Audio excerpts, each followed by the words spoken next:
जय Hind all of you. आप सभी लोगों का क्यूब क्लासेस के यूट्यूब चैनल पे एक बार फिर से स्वागत है। तो आप सब लोगों को लास्ट टाइम मैंने पीरियोडिक टेबल वन शॉट में कराया था और इस चैप्टर का एक हिस्सा पीरियोडिसिटी, जो पीरियोडिक टेबल बनाया गया वो एलिमेंट्स की पढ़ाई को आसान करने के लिए बनाया गया, वही आसानी पीरियोडिसिटी हमारा बचा है और आज की क्लास में वो भी खत्म हो जाएगा। फिर तो क्वेश्चन ही क्वेश्चन है मेरे बच्चों। तो आप सब लोगों को जैसे कि प्रॉमिस किया गया था, दो अलग अलग टॉपिक्स के प्रॉपर वन शॉट्स में पूरा चैप्टर उड़ा दिया जाएगा। तो उसका सेकंड पार्ट, दूसरा एपिसोड आप लोगों के लिए आ चुका है। अब आप सब लोगों को यहाँ पे सबसे पहले देखो, पीरियोडिक टेबल, जो मॉडर्न पीरियोडिक टेबल मैंने आपको बताया था, उसमें मैंने कहा था 4 ब्लॉक्स होते हैं, S P D F. Currently यहाँ पे सिर्फ एस ब्लॉक और पी ब्लॉक आप लोगों को दिया गया है। ये एस ब्लॉक है, ये पी ब्लॉक है। डी और एफ क्लास 12 के कॉन्सेप्ट्स में आते हैं, उनकी हमें जरूरत नहीं है, उनकी जनरल कंफिगरेशन की जरूरत थी और उतना आपको करा दिया गया। तो अब एस और पी ब्लॉक के कॉन्सेप्ट्स में आप लोगों को ये सारी प्रॉपर्टीज पढ़नी है कि कैसे पीरियोडिक टेबल हमारी मदद कर इन सारे एलिमेंट्स की पढ़ाई को आसान बनाने के लिए। लेकिन साथ में आपको पीरियोडिक टेबल भी याद करना है मेरे बच्चों, इसकी अपने आप में बहुत इंपॉर्टेंस है। तो पीरियोडिक टेबल याद करने में आप सब लोगों को कुछ स्टोरीज की जरूरत पड़ेगी। जितना पीरियोडिक टेबल बना के दिया गया इतना ही जरूरी है, इतना ही याद करो, इतने से आपका गुजारा हो जाएगा। घबराने का नहीं, अपन ने कह दिया पत्थर की लकीर, टेंशन नहीं लेने का, अब फोकस करो।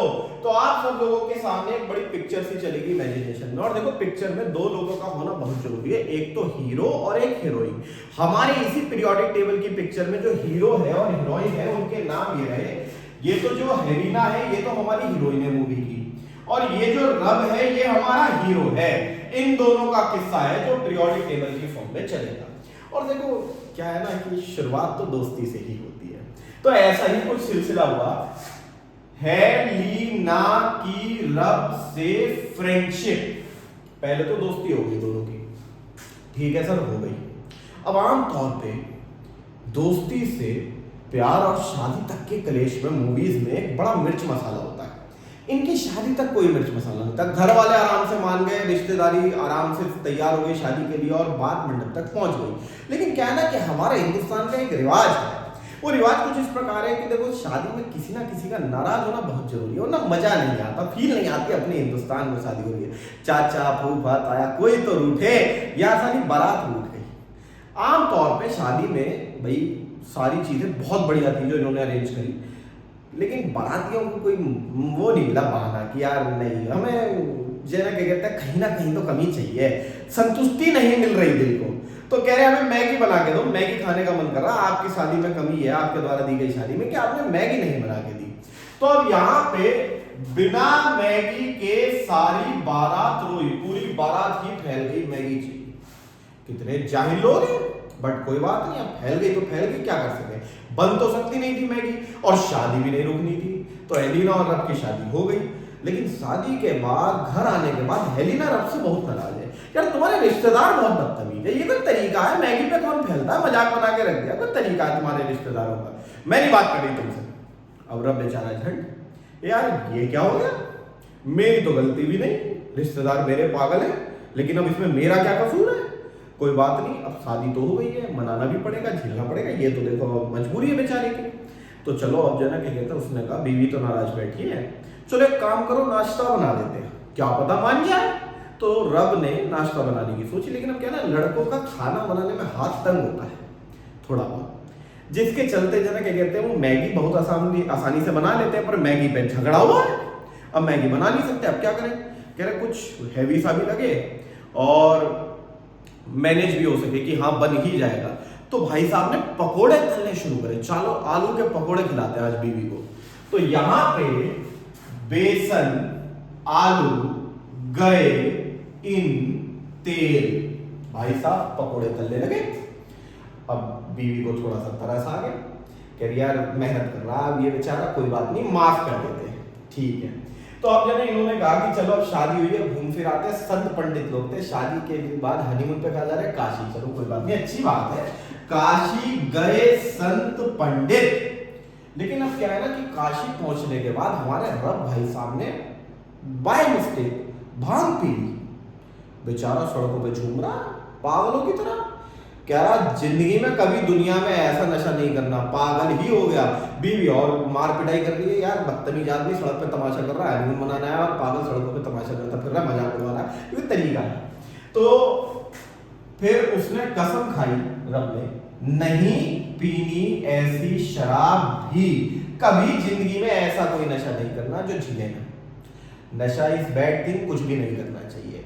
ये इससे अलग एक वो जो लाइन चलती है ना मूवीज में, व्हाइट पट्टी कि tobacco is injurious to health, same चीज मैं यहाँ पे डेजिग्नेट कर रहा हूँ, कोई भी नशे के चक्करों में ना पड़े। फिलहाल मूवी पे आते हैं वापसी, अब आप दोबारा पिक्चर पे फोकस करो। तो अब यहाँ पे ये जगह क्या कहते हैं, काशी से लौट आए, शादी को 15-20 साल बीत गए, औलाद भी हो गई, पर क्या है ना कि आज के जमाने में कितने ही संत पंडित लोगों औलाद तो 30 मार खाई निकलती है, इनकी भी 30 मार खा निकली।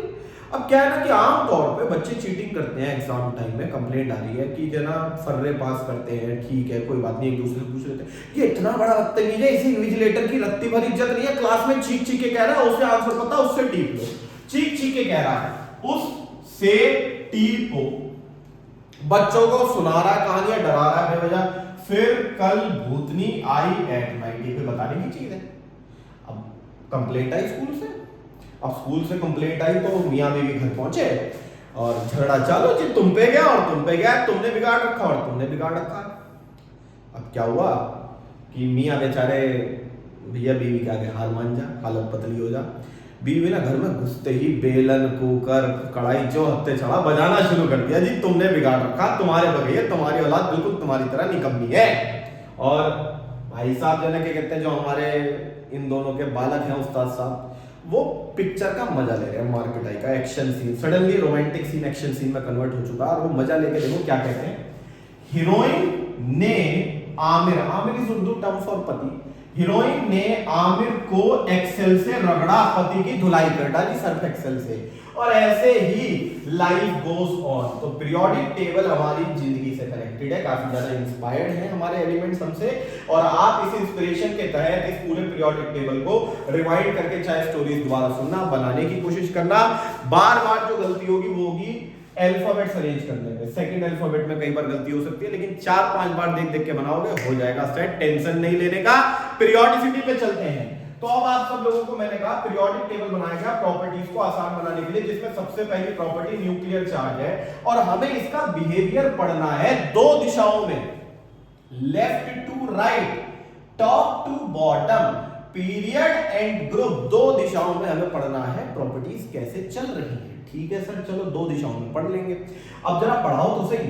तो न्यूक्लियर चार्ज का अर्थ है चार्ज ऑन न्यूक्लियस, सर ये तो पता चल रहा है, आगे भी बढ़ो। तो न्यूक्लियस के ऊपर चार्ज किस वजह से होता है? न्यूक्लियस के अंदर दो चीजें हैं, प्रोटॉन एंड न्यूट्रॉन। प्रोटॉन पे प्लस चार्ज, न्यूट्रॉन न्यूट्रल, बाहर फेंको पिक्चर से, चार्ज की बात हो रही है। तो प्रोटॉन पे प्लस का चार्ज है, जितना प्रोटॉन बढ़ेगा न्यूक्लियस का चार्ज बढ़ेगा, और प्रोटॉन की गिनती एटॉमिक नंबर के बराबर होती है मेरे बच्चों, एटॉमिक नंबर। तो अब लेफ्ट टू राइट की दिशा में atomic number 1, atomic number 2, atomic number बढ़ रहा है, 3, 4, 5, 6, 7, 8, 9, 10, 11, 12, 13, 14, मतलब हमेशा left to right atomic number बढ़ेगा, प्रोटॉन्स बढ़ेंगे तो न्यूक्लियस पे चार्ज भी बढ़ेगा मेरे बच्चों। तो ये जरा अलग रंग से लिख देते हैं, बढ़ गया, इंक्रीज हो गया। अब टॉप टू बॉटम की दिशाओं में देखो, टॉप में 1, फिर 3, फिर 11, नीचे जाते जाते भी एटॉमिक नंबर बढ़ रहा है, जानी प्रोटॉन्स भी बढ़ेंगे, न्यूक्लियर चार्ज तो बढ़ना तय है। तो न्यूक्लियर चार्ज एक ऐसी प्रॉपर्टी है जो दोनों डायरेक्शन में इंक्रीज होती है। अब स्क्रीनिंग इफेक्ट, हाँ सर अगली प्रॉपर्टी बताओ भाई। आप लोगों को पढ़ाएगा like charges repel each other, तो इलेक्ट्रॉन्स जो है वो रिपेल करेंगे ऑर्बिट्स में एक दूसरे को। स्क्रीनिंग इफेक्ट वही रिपल्शन है, लेकिन screening effect outer most orbit पे, अंदर वाली ऑर्बिट से पढ़ा जाता है। हम सारा बिहेवियर आउटर मोस्ट ऑर्बिट पे पढ़ते हैं कि आउटर मोस्ट ऑर्बिट के इलेक्ट्रॉन का क्या खेल चल रहा है। तो आउटर मोस्ट ऑर्बिट के इलेक्ट्रॉन पे रिपल्शन बढ़ा या घटा, इसी चीज पे फोकस करना है, जिसमें हाइड्रोजन के बारे में देखा गया कि न्यूक्लियस के अराउंड एक ऑर्बिट में एक इलेक्ट्रॉन है, और इस एक इलेक्ट्रॉन को अंदर से कोई रिपेल नहीं कर रहा, अंदर से कोई रिपेल नहीं कर रहा। तो हाइड्रोजन के लिए स्क्रीनिंग इफेक्ट 0 पाया गया। हीलियम में के शेल में 2 इलेक्ट्रॉन आ गए, लेकिन अंदर अब भी कोई इलेक्ट्रॉन नहीं है इस ऑर्बिट के अंदर। अंदर इलेक्ट्रॉन नहीं, अंदर से रिपल्शन नहीं। हीलियम के लिए भी screening effect 0, left to right screening effect बड़ा ही नहीं मेरे बच्चों। लिथियम पे सेकंड ऑर्बिट आई जिसमें 1 इलेक्ट्रॉन आ गया लिथियम का। अब इस 1 इलेक्ट्रॉन को अंदर से कितने इलेक्ट्रॉन का रिपल्शन लगा? 2। स्क्रीनिंग इफेक्ट में अंदर से बाहर की तरफ रिपल्शन देखा जाता है। बेरिलियम में 1 इलेक्ट्रॉन और बढ़ गया, अंदर अब भी 2 है, boron, carbon, nitrogen, oxygen, fluorine, neon. Neon तक आ गए, लेकिन अंदर 2 ही इलेक्ट्रॉन है बबुआ, तो अंदर से 2 इलेक्ट्रॉन का रिपल्शन लग रहा है। अब सोडियम में तीसरी ऑर्बिट 1 इलेक्ट्रॉन, इसमें 2, इसमें 8, माने 10 इलेक्ट्रॉन का रिपल्शन। तो टॉप टू बॉटम रिपल्शन बढ़ा, लेफ्ट टू राइट नहीं बढ़ा। Left to right repulsion screening effect constant है मेरे बच्चों, पर टॉप टू बॉटम बढ़ रहा है। Got it? आगे चलते हैं इफेक्टिव न्यूक्लियर चार्ज की तरफ। सर ये क्या तरीका है, या तो बदतमीजी कर रहे हो? देखो अंतर है दोनों में। न्यूक्लियर चार्ज माने charge on nucleus, effective nuclear charge माने न्यूक्लियस के चार्ज की वजह से लगने वाली अट्रैक्टिव फोर्स। न्यूक्लियस का प्लस चार्ज बाहर के इलेक्ट्रॉन को अपने पास खींचने की कोशिश कर रहा है लगातार, वही कोशिश इफेक्टिव न्यूक्लियर चार्ज है, जिसमें देखो न्यूक्लियर चार्ज दोनों दिशाओं में बढ़ रहा है, तो अट्रैक्टिव फोर्स दोनों दिशाओं में बढ़ रही है। क्लियर हो गई बात? लेकिन टॉप टू बॉटम इलेक्ट्रॉन्स का रिपल्शन भी बढ़ रहा है, और इलेक्ट्रॉन ज्यादा नजदीक है न्यूक्लियस के मुकाबले, यानी रिपल्सिव फोर्स में ज्यादा जान होगी, और रिपल्सिव फोर्स में ज्यादा जान होगी तो न्यूक्लियस की अट्रैक्टिव फोर्स कमजोर पड़ जाएगी। मतलब टॉप टू बॉटम जब रिपल्शन बढ़ रहा था तब न्यूक्लियस की अट्रैक्टिव फोर्स कमजोर पड़ने लगी, लेकिन जब रिपल्शन कांस्टेंट है, इलेक्ट्रॉन्स फोर्स नहीं बढ़ा रहे, पर न्यूक्लियस का चार्ज बढ़ रहा है, तो न्यूक्लियस उसका पूरा फायदा उठाएगा और बाहर के इलेक्ट्रॉन को खींच के अपने पास लाएगा। अट्रैक्टिव फोर्स जोरदार जबरदस्त बढ़ गई। क्लियर है? डाउट हो तो कमेंट में लिख दीजिएगा, टेंशन नहीं लीजिएगा, हमें बताइएगा, हम सब सॉल्व कर देंगे। तो अब आगे की सारी प्रॉपर्टीज का टोटल निर्भरता इसी पे है, डिपेंडेंस। देखो एटॉमिक साइज, अगर न्यूक्लियस की अट्रैक्टिव फोर्स पावरफुल है तो न्यूक्लियस इलेक्ट्रॉन को अट्रैक्ट करके पास पास लाएगा, साइज क्या हो गया? छोटा हो गया सर। और न्यूक्लियस की अट्रैक्टिव फोर्स कमजोर है, मतलब रिपल्शन बढ़ा, इलेक्ट्रॉन दूर गए, साइज बढ़ गया। देखा, इस पे डिपेंडेंट है, ये पल्ले पड़ गया, सब आ जाएंगे। Ionisation enthalpy, structure of atom में बताया था इलेक्ट्रॉन को बाहर निकालने की एनर्जी, लेकिन अगर इलेक्ट्रॉन को न्यूक्लियस टाइटली पकड़ के बैठे तो बाहर निकालना उतना ही मुश्किल, अत्यंत कठिन, और इलेक्ट्रॉन को निकालना बाहर जितना मुश्किल होगा उतनी ज्यादा मेहनत करनी पड़ेगी इलेक्ट्रॉन को निकालने के लिए, उतनी ज्यादा एनर्जी देनी पड़ेगी। माने आयनाइजेशन एंथैल्पी ज्यादा लगती है अगर इलेक्ट्रॉन टाइटली चिपका हुआ हो, लेकिन इलेक्ट्रॉन लूजली चिपका हुआ है, उसे बाहर निकालना आसान है, थोड़ी सी एनर्जी दोगे तो भी काम हो जाएगा। Ionisation enthalpy top to bottom घट गई और लेफ्ट टू राइट बढ़ गई, समझे? इलेक्ट्रॉन गेन एंथैल्पी, अब बाहर के इलेक्ट्रॉन को गेन करने की बात हो रही है। अब एटम बाहर के इलेक्ट्रॉन को गले लगा रहा, आजा भाई तू भी मेरे घर में बैठ जा, तू कहां घूमता फिर रहा, भटक रहा है दुनिया में, पागल हो गया है क्या? दुनिया वाले बहुत बदतमीज है। तो इलेक्ट्रॉन गेन एंथैल्पी में बाहर के इलेक्ट्रॉन को अपनी ऑर्बिट में खींचना है। कौन ज्यादा मेहनत करेगा खींचने के लिए? जिसके न्यूक्लियस में ज्यादा दम होगा।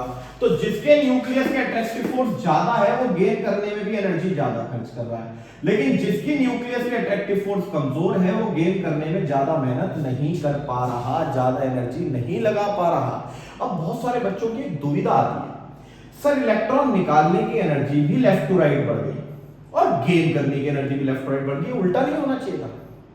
अगर मेरी बातों पे गौर किया, इलेक्ट्रॉन निकालने के लिए आपके द्वारा दी गई एनर्जी की ज्यादा जरूरत है और इलेक्ट्रॉन गेन करने में एटम ज्यादा एनर्जी खर्च कर रहा है। दोनों एनर्जी ऑपोजिट चल रही है, एक एनर्जी आप दे रहे हो और एक एनर्जी एटम खर्च कर रहा है, एक प्लस में बढ़ रही है और एक माइनस में बढ़ रही है, समझे? उल्टी ही चल रही है, तो घबराने का नहीं, सब सेट है। अब मेटेलिक करेक्टर, मेटल वो जो इलेक्ट्रॉन आसानी से लूज कर दे, और आसानी से इलेक्ट्रॉन कौन लूज कर सकता है? जिसके लिए आयनाइजेशन एंथैल्पी कम चाहिए, मतलब बाहर निकालने के लिए आप एनर्जी कम दे रहे हो, फिर भी इलेक्ट्रॉन बाहर आ गया, मतलब वो एटम इलेक्ट्रॉन लूज करना चाहता था, और जो एटम इलेक्ट्रॉन लूज करना चाहता है वो अच्छा मेटल है, उसका मेटलिक कैरेक्टर हाई है, तो आयनाइजेशन एंथैल्पी जिसकी कम थी उसका मेटलिक कैरेक्टर ज्यादा था।